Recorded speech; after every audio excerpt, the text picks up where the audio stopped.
we now have a situation where Albanese's government has been absolutely instrumental in axing programs prior to this massacre occurring that were supposed to be overseeing counter-terrorism in all its forms. And when we learn more about these alleged terrorists, we see exactly where their backgrounds were and what they were doing.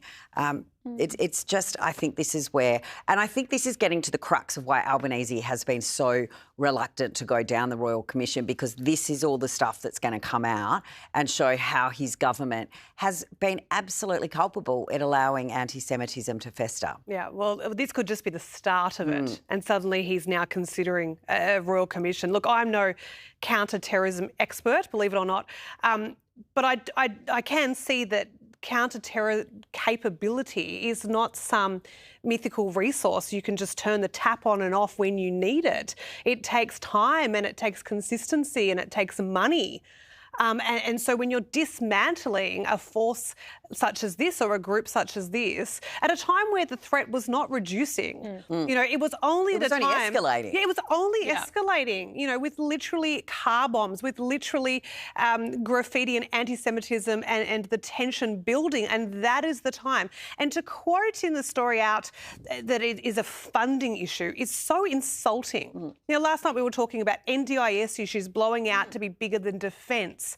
And you're telling me that there's a funding issue for a group of a counter-terrorism intelligence and security for our country at a time where threat was escalating is just not a good enough excuse. And it also makes you question the whole narrative we've been told by Albo, because he got up there days after the Bondi massacre and said the intelligence community, the agencies, they've never had more funding. No funding request has been knocked back by my government. But this story blows a massive, gaping hole in his story. And if he's lied about something as basic as that, as funding for intelligence, what else is he lying about? And this is why the only way he will call a Royal Commission is if he's dragged there kicking and screaming, because the dead bodies are going to be all around. And clearly he has so much to hide. And that's the point you raised there was great, Claire. We knew this was an issue. Mike Burgess got up repeatedly and warned that anti-Semitism was the #1 threat to life and our terror threat level was probable. But what did Labor do? What did our government do?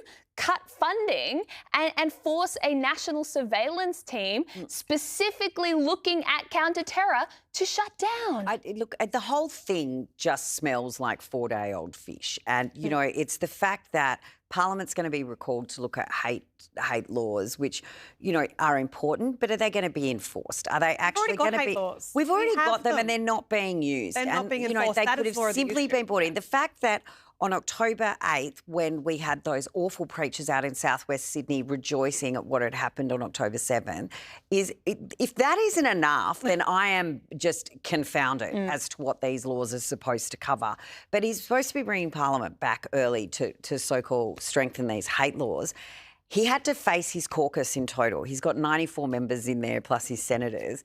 He has to face them in total. There's an awful lot of right-wing Labor, or Labor right. Probably wouldn't like me calling them right-wing Labor, but some of them actually are. But, you know, they are absolutely supportive of Israel and have long histories of being so. And I can imagine he will be facing quite a bit of anger, not only from the Australian people, not only from the rest of the Parliament except the Greens, but from his own caucus. And, you know, this is just highlighting now the deficiencies that his government has had. It's all about votes in southwest Sydney. Chris Bowen and Tony Burke, I hope they've handed their membership to the New South Wales Labor write-in, because they no longer reflect what those values used to be. They don't reflect the other members of that faction. And he is about to come up for a world of pain, and I think that's why he's going to get their drag kicking and screaming. And he's also spent 2 years talking about right-wing extremism, talking about Islamophobia. No issue deporting neo-Nazis, but a lot of issues deporting other people. Oh, no, we want to bring ISIS brides back. Yeah, let's bring ISIS brides. Welcome home. Welcome Matt out. Let's bring 3,000 Gazans in. And I think this is what we're just seeing time and time again, Claire.